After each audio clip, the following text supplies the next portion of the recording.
எல்லா ஸ்டேபிள் காயினுமே நீங்கள் நினைக்கிற மாதிரி ஸ்டேபிளும் இல்லை, சேஃபும் இல்லை. அதுக்கு ஒரு பெரிய உதாரணம் தான் போன பியர் மார்க்கெட்டில் நடந்த டெரா லூனாட டெரா யூஎஸ்டி ஸ்டேபிள் காயின்ட கலாப்ஸ். ஸ்டேபிள் காயின்ட என்ன, ஸ்டேபிள் காயின்ட வகைகள் என்னென்ன இருக்கு, அதில் எதெல்லாம் சேஃப் எதெல்லாம் சேஃப் இல்லைன்னு சொல்லி தான் இந்த வீடியோவில் பார்க்க போகிறேன். ப்ளஸ் பெஸ்ட்டான ஸ்டேபிள் காயினை எப்படி கண்டுபிடிக்கிறேன்னு சொல்லியிருந்தால் இந்த வீடியோவில் நான் சொல்ல போகிறேன். அந்த வீடியோ ஃபுல்லாக பாருங்கள். ஸ்டேபிள் காயின்டா என்னென்னு முதலாவது பார்ப்போம். ஒரு டிஜிட்டல் கரன்சி ஏதாவது வேற ஒரு ஸ்டேபிளான ஒரு விஷயத்தை பெக் பண்ணியிருக்கிறது அந்த ஸ்டேபிள் கரன்சி. நம்ம எல்லாரும் தெரிஞ்ச ஃபேமஸான ஒரு ஸ்டேபிள் காயின்னு பார்த்தீங்கன்னு சொன்னால் யூஎஸ்டிடி.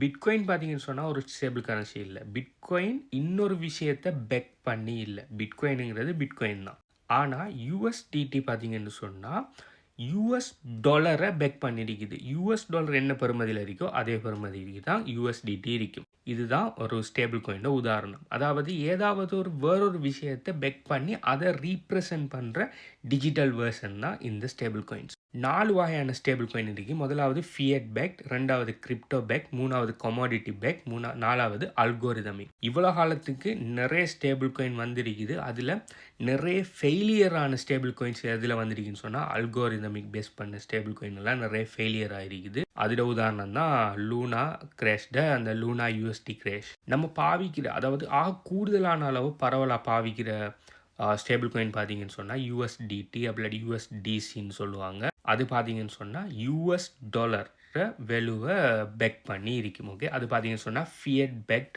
Stable currency. இந்த ஸ்டேபிள் கரன்சிஸில் இப்போ ஒரு விஷயத்தை பெக் பண்ணுதுன்னு சொன்னால், இப்போ உதாரணத்துக்கு 1 மில்லியன் யூஎஸ்டிடி மார்க்கெட்டில் இருக்குன்னு சொன்னால் 1 மில்லியன் யூஎஸ் டாலர் அந்த ஸ்டேபிள் காயினை ப்ரொவைட் பண்ணுற கம்பெனி அவங்க ரியலாக ஹோல்ட் பண்ணணும். அதாவது இதை பெக் பண்ணி இதை ரீப்ரசன்ட் பண்ணுது. ஒரு 1 மில்லியனை சும்மா எடுத்து பிரிண்ட் பண்ண முடியலாம். 1 மில்லியன் அவங்க டிஜிட்டல் கரன்சி உருவாக்குறாங்கன்னா 1 மில்லியன் ரியல் அசெட், அதாவது எதை பெக் பண்ணாங்களோ அந்த அசெட்டை அவங்க வச்சிருக்கணும். இப்போ யூஎஸ்டிடி பார்த்தீங்கன்னு சொன்னால் யூஎஸ் டாலர் அவங்க ட்ரெஷரியில் வச்சிருக்காங்க. அது சிலாக்கள் கேஷாக வச்சுருப்பாங்க, சிலாக்கள் பொண்டா பேப்பர்ஸ் அப்படி இப்படின்னு சொல்லி பெரும்பாலானவு கேஷாகவும் சில பொண்டாவும் இன்வெஸ்ட்மெண்ட்டாகவும் எப்படியோ அதோட பெருமதியை அவங்க வச்சிருக்கணும் அந்த கம்பெனியில். அப்படி அவங்க வைக்காட்டி 1-to-1 இது வைக்காட்டி என்ன நடக்குதுன்னா நாளைக்கு அந்த ஸ்டேபிள் கரன்சி ஃபெயிலியர் ஆகுது நிறைய சான்ஸ் இருக்குது. இப்போ கூட யூஎஸ்டிடியில் நிறைய பிரச்சனை போயிட்டு இருக்குது.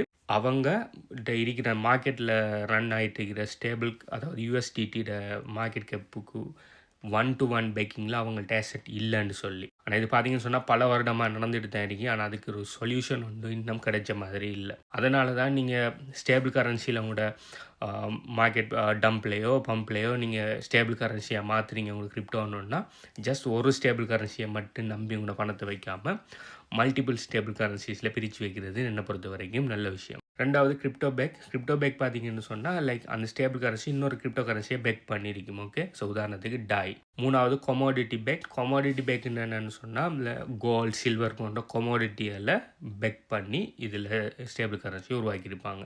நாலாவது அல்கோரிதமிக். இது பார்த்தீங்கன்னு சொன்னால் ஸ்மார்ட் கான்ட்ராக்டுகளையும் கோடிங்குகளையும் வச்சு அதிலிருந்து பேலன்ஸ் பண்ணுற மாதிரி ஸ்டேபிள் காயின் செஞ்சுருப்பாங்க. ஆனால் இவ்வளோ காலத்தை க்ரியேட் பண்ணின அல்கோரிதமிக் ஸ்டேபிள் காயின்கள் நிறைய ஃபெயிலியராக தான் ஆகிருக்குது ஹை வாலடைல் மார்க்கெட்டுகளில். அப்படி ஃபெயிலியர் ஆனது தான் லூனாட டெரா யூஎஸ்டிங்கிறது. அதே மாதிரி நிறைய சின்ன குட்டி அது கொஞ்சம் பெரிய அளவில் பெரிய கிரேஷ். அந்த கிரேஷ் ப்ளஸ் எஃப்டிஎக்ஸோட கலாப்ஸோட தான் லாஸ்ட் பியர் மார்க்கெட்டில் பாட்டமும் போனிக்கு. ஆனால் அதை தாண்டி நிறைய வேறு சின்ன வேறு அல்கோரிதமிக் பேஸ்ட் ஸ்டேபிள் காயின் நிறைய ஃபெயிலியர் ஆகிருக்குது. இதில் கூடுதல் அளவு பாவிக்கப்படுற ஸ்டேபிள் காயின் பார்த்தீங்கன்னு சொன்னால் ஃபியட் பேக்கும் அதுக்கு அடுத்ததாக கிரிப்டோ பேக்கும் தான். ஃபியட் பேக்கில் இருக்கிற பிரச்சனை பார்த்தீங்கன்னு சொன்னால் சென்ட்ரலைஸ், அதாவது நாடுகளோட கரன்சி கண்ட்ரோலில் இருக்கிறதால சென்ட்ரலைஸ் நிறைய பிரச்சனை வரும். ப்ளஸ் ரெகுலேட்டரி அது இதுன்னு சொல்லி நிறைய பிரச்சனைக்குள்ளே போவாங்க இந்த ஃபியட் பேக் இது. அதனால் பயங்கர கண்ட்ரோல் இருக்குது. நினச்ச மாதிரி இந்த ஸ்டேபிள் காயின்ஸை ஃப்ரீஸ் பண்ணுற நிறைய விஷயங்கள் நிறைய பாஸ்டில் நடந்துருக்குது. ஆனால் கிரிப்டோ பேக் பார்த்தீங்கன்னு சொன்னால் டீசென்ட்ரலைஸ்டாக இருந்தாலும் வாலடைல் மார்க்கெட்டில் சரியாக இப்போ $1 $1 இருக்காது, அப்படி குறைஞ்சி கூடிட்டெல்லாம் நிறைய பிரச்சனைகள் காட்டும். ஆனால் ஃபியட் பேக்கில் அதில் அந்த ப்ரைஸ் ஸ்டேபிளாக இருக்கும். கிரிப்டோ பேக்கில் ப்ரைஸ் ஸ்டேபிளாக வைக்கிறது பயங்கரமான கஷ்டம். ஆனால் கிரிப்டோ பேக் ஸ்டேபிள் காயின் எல்லாம் டீசென்ட்ரலைஸ்.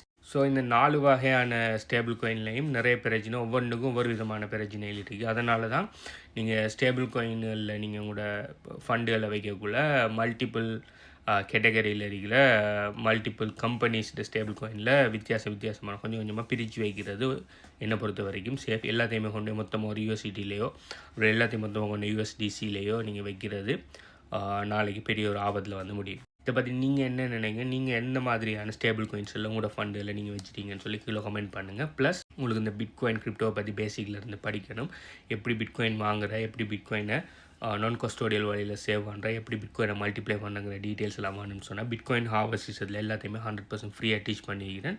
பிட்காயின் ஹார்வெஸ்ட் சிஸ்டத்தில் டீட்டெயில்ஸ் வேணும்னு சொன்னால் நீங்கள் இந்த வீடியோ பார்க்குற டைம் இந்த வீடியோக்கு எத்தனை லைக் இருக்குன்னு சொல்லி கீழே கமெண்ட் பண்ணுங்கள். அது எங்கே எடுக்குன்னு சொல்லி சொல்கிறேன். Bitcoin harvest system 100% free. Plus எந்த நேமில் நிறைய ஃபேக் ஐடியல் ரன் ஆகிட்டு நிறைய ஃபேக் ஐடியா என்ன பண்ணாங்கன்னா உங்களுக்கு ஃபஸ்ட் மெசேஜ் பண்ணுவாங்க. நான் எந்த காலத்துலையும் எக்காரணத்தை கொண்டும் யாருக்குமே நான் ஃபஸ்ட் மெசேஜ் பண்ண மாட்டேன். நீங்கள் மெசேஜ் பண்ண மட்டும்தான் நான் ரிப்ளை பண்ணேன். அப்படி ரிப்ளை பண்ணாலும் உங்களுக்கு எந்த விதமான லிங்க் அனுப்ப மாட்டேன். நான் பிஸ்னஸ் அசோசியேட்டை கான்டாக்ட் டீட்டெயில்ஸ் மட்டும் தான் நான் உங்களுக்கு தருவேன். பிஸ்னஸ் அசோசியேட் தான் உங்களோட பேசுவாங்க. நான் உங்களுக்கு எந்த விதமான லிங்கை அனுப்பி அதில் பணம் போட சொல்ல மாட்டேன். அது அப்படி சொல்கிறோம்னு சொன்னால் அது ஒரு ஸ்கேமர். யாருன்னா உங்களுக்கு ஃபஸ்ட் மெசேஜ் பண்ணுறாங்கன்னு சொன்னால் முதலாவது யூசர் நேமை வெரிஃபை பண்ணுங்க. இந்த ஒரிஜினல் யூசர் நேமை நான் இந்த வீடியோட இந்த இடத்துல நான் எல்லா வீடியோலையுமே போடுறேன். ஸோ அந்த யூசர் நேம் ஆசிவர்ஸ்ங்கிறது சரியான யூசர் நேமில் இருக்கான்னு பாருங்கள். சில ஆசிவர்சன் முதல்ல 1 2 3 எல்லாம் போடுறாங்க. AA ஐக்கு பதிலாக எல்லுன்னு சொல்லி நிறைய மேனிப்புலேட் பண்ணி நிறைய பேர் ஆல்ரெடி பணத்தை லாஸ் பண்ணிட்டாங்க. இதுக்கு மேலேயும் நான் ஆல்ரெடி எத்தனை நேரம் ரிப்போர்ட் பண்ணினாலும் அதுக்கு சரியான ரெஸ்பான்ஸ் வரல. ஸோ நீங்கள் தான் கவனமாக இருக்கணும். நான் உங்களுக்கு ஃபஸ்ட் மெசேஜ் பண்ண மாட்டேன். ஓகே, நீங்களாம் எனக்கு மெசேஜ் பண்ணுற வரைக்கும் நான் உங்களுக்கு ஃபஸ்ட் மெசேஜ் பண்ண மாட்டேன். கவனமாக நீங்கள்